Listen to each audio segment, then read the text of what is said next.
ይሄ ሰው ዶሻን ይባላል። ከእድለቢስነቱ የተነሳ ውሃ እንኳን ሲጠጣ ያንቀዋል።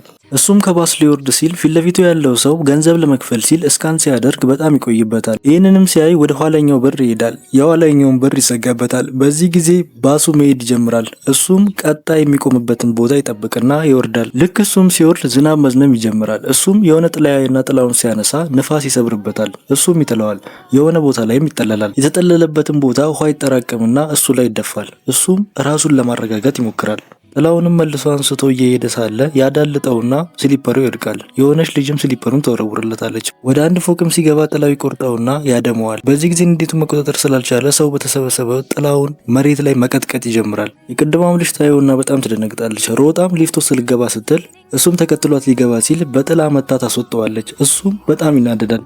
ወደ አንድ ስቶር መሄድና ኑድልስ ያዛል። በዚህ ጊዜ ማጣፈጫውን ያጠዋል። ይህን ጊዜ እኔም ማርገማን አለብኝ ብሎ ማሰብ ይጀምራል። በዚህ ጊዜ የቅድሟ ልጅ ታየውና ትደበቃለች። እሷም ፈሪ ስለሆነች ቶሎ ብላ እቃዋን ገዝታ ለመውጣት ትሞክራለች።